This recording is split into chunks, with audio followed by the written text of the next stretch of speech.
Ganapati.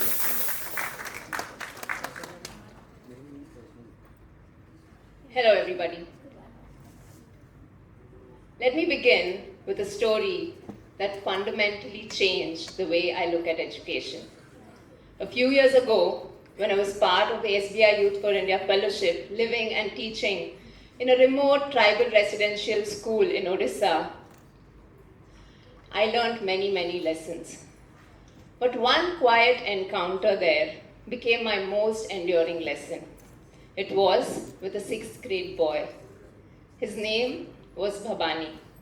In class, Bhabani just blended in. His marks were average. His teachers were indifferent towards him. He rarely raised his hand. He hardly spoke a word. But outside class, this boy was something else. One evening, as I was strolling in the school, I heard some music. I was surprised, I was confused, because children there didn't really have devices where they could play music. Curious, I followed the sound. And there at the end of the corridor, I found Bhabani sitting on the floor with bits of electronic waste, wires, buttons, broken speakers, and whatnot. And music was blaring from it. He was comfortably listening to his favorite song. And I asked him how he made this. Bhavani, what did you do? He said, Didi, over the last few months, I've been collecting these electronic scrap whenever people threw some music players, and now I've been able to create my own device. I was stunned. Here was a boy, all of 11 years old, so curious, so resourceful, so incredibly smart. And then I realized I was carrying so many invisible codes within me, so many assumptions. I thought intelligence always announced itself in the classrooms. I thought silence means a lack of competence, and that ability is always articulate, it's always confident. But Bhavani followed none of those codes. In the classroom, he was invisible, so quiet, and outside the classroom, he rewrote those codes. At first, I thought, probably this is an exception. But the more children I met there, I realized that it wasn't. Jasman could build stuff with the instincts of an engineer. Biswanath could solve the Rubik's Cube at lightning speed. 10-year-old Manini could beat seasoned adults at chess. Jyoti, Sana, they were weightlifting champions year after year. All children from very remote tribal villages.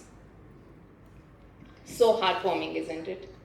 What I realized was talent was abundant, ability was abundant. It wasn't rare. When these children got a sliver of opportunity, their potential just surfaced. The environment mattered so much. When I reflected further, I realized an uncomfortable truth. Our education system is not designed to provide these environments and nurture such talent. We have very fixed codes, right, on what gets rewarded, what gets ignored. And very early on, we start deciding which children go on to become successful and which children just disappear quietly in the background. I realized that this narrow way of looking at learning is not just assessing children unfairly. What it's also doing is creating very unequal developmental pathways for children, which starts compounding over time. All very powerful reflections for me. I went to Orissa thinking I would teach, I would contribute, I would make a difference. But what I hadn't realized was how much that place would teach me, how my assumptions would be challenged, how my perspectives would shift. And for someone like me, this was an eye-opening experience. I grew up quite privileged. I did my engineering, I worked for a few years, I did my MBA. I followed the code almost perfectly. I knew how to work in the system, and I was so good at it. I was so good at it that the system and I had a very comfortable relationship. And so I believed that, so I believed that the system was fair, the system was genuinely fair, and that you worked hard, you did well, you were talented, you had put some effort, and that would lead to success, because that is what success was defined as. What I hadn't realized was how much else was going on in my favor. I had caring adults around me. I had supportive environments around me. I had safety nets to fail. And most importantly, I had exposure to broaden my own horizons. All of which I had taken for granted. I hadn't even realized about the privilege I was carrying. It took years of working with children from marginalized communities for me to challenge and become aware of these realizations. And the learnings I had in Odisha got only deepened when I came back to Bangalore and started working with Makala Jagruti. There I worked with this boy, Shrikant. Shrikant was all of 13 when I met him. He had already dropped out of school 3 times. Shrikant came from a family that was struggling to make ends meet, raised by a single parent. Shrikant was irregular to school. This was not because he didn't care, because life kept getting in the way. And when he did go to school and sat in the classrooms, he could not understand what was happening. And instead of support, what he received was something else. Teachers dismissed him. Other students mocked him. You're so big and you're still in this class, they would say. Shrikant started acting out. Not because he was a problem, but because he was being treated like he was one.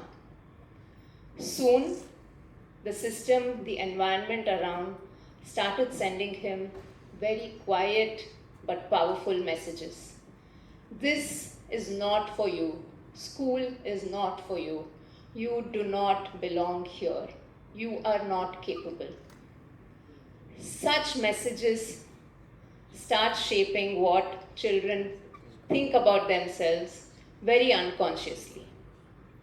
And if these messages are said often enough, they stop sounding like opinions and start sounding like facts. Shrikant wasn't just dropping out of school, he was actually running away from it. And when children disengage like this with learning, what do we say? We say, oh, he lacks discipline, he lacks motivation, he doesn't have the ability. But what we don't realize is that the system has started telling him already who he is or who he should be. There are millions of Shrikants in our country, all being told, this is not for you, you do not belong. And it's not just now, this has been happening for generations together. These invisible codes can be damaging, right? What we realize and what I realize is that children can do better when they start feeling confident about themselves. One would think that if you're good at something, you're competent, then you become confident. But I argue that it's the other way around. You first start feeling confident to even try, and then that can lead to competence. When children experience small moments of success when they're learning, when they feel capable, when they feel, oh, I'm able to do this, their entire relationship with learning actually begins to change. And we saw that with Shrikant. Shrikant wasn't pushed to textbooks, wasn't pushed to start doing well in academics. First, at our learning center, he was given a safe, a supportive environment, one where he wasn't being labeled or ridiculed. He was also encouraged to explore dance, to explore taekwondo. He grabbed the opportunity. At first, he struggled. He even failed. But this failure did not come with humiliation. He slowly started getting better. It was the first time Shrikant experienced the feeling of getting better. Not better than others, but just better than himself. Then something started shifting for him. He started believing in himself. The invisible codes we spoke about before changed for him. The codes now became, I can, I am capable, I belong here, and even more powerful ones, I can dream, I can aspire. Wow. And today Srikanth, who once had dropped out so many times from school, is pursuing his engineering and computer science. He's a choreographer, he teaches dance, he choreographs for small events. But more than any of these accomplishments, what really warms my heart and makes me proud is the way he approaches life today. Full of curiosity, with ambition, with zest, and more importantly, the way he looks at himself with belief. He believes anything is possible. And that is a huge win for me.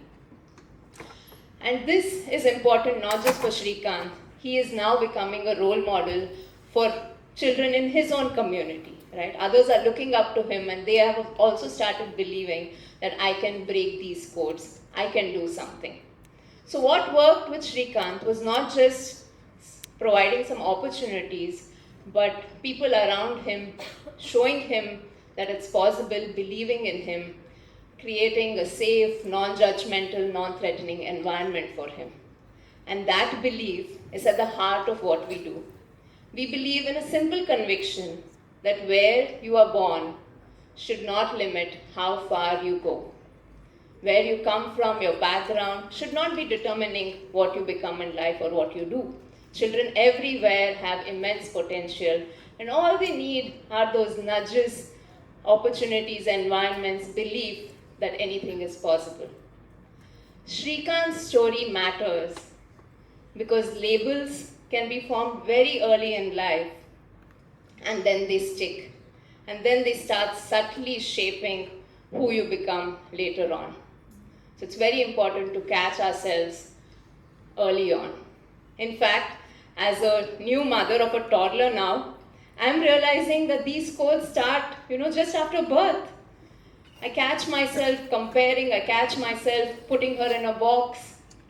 I realize that the way we behave, our tones, our expectations, all are shaping the identity of our children.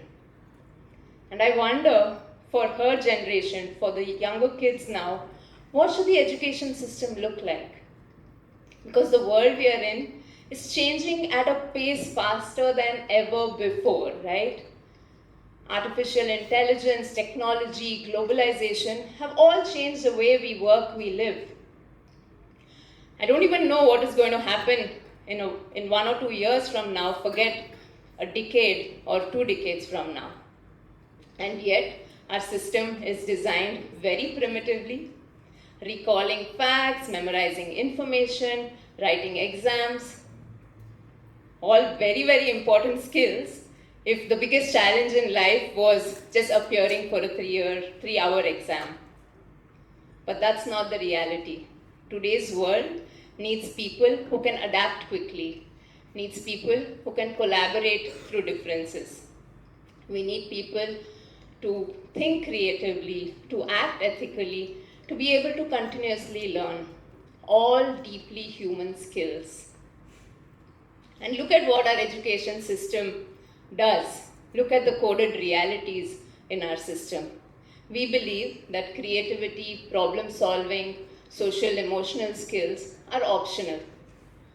But if children are to truly discover their potential, if children have to thrive in today's world, these cannot be extra, they are the core. But when the realities become misaligned with our thinking, and when our codes become misaligned with the realities, we design systems for a world that does not even exist. And then we complain. Oh, these people are not confident, they don't feel a sense of belonging, they don't feel a sense of purpose. Why? While today I may have spoken with the context of education, spoken about codes in our schooling system, these codes don't stop in the classroom doors. So before I end, I want to leave you with a question. Because each one of us here is carrying invisible codes. Codes that make us decide what intelligence looks like, codes that decide who should belong where, codes that decide what success should look like. And these codes are not just in our policies or institutions. These codes are in our classrooms. These codes are in our workplaces. These codes are even in our homes, in our playgrounds, even in our silences. And without even realizing what we're doing is we're passing on these codes. We're passing these codes when we praise only marks. We're passing these codes when we reward just the loudest voice. We're passing these codes when we unconsciously decide who gets more chances or who gets fewer chances. So my question to you is this: what invisible codes are you carrying? And what codes are you passing on? Because especially for the younger generation, these codes don't just change outcomes, they have the power to shape identities. So it is our responsibility not just to redesign our system, but to become conscious of the codes we are carrying, to notice them, to question them, and maybe even to challenge them. Because when we start challenging these codes and when we change these codes, we don't just influence what children can achieve, we also influence what children can believe they can become. Thank you.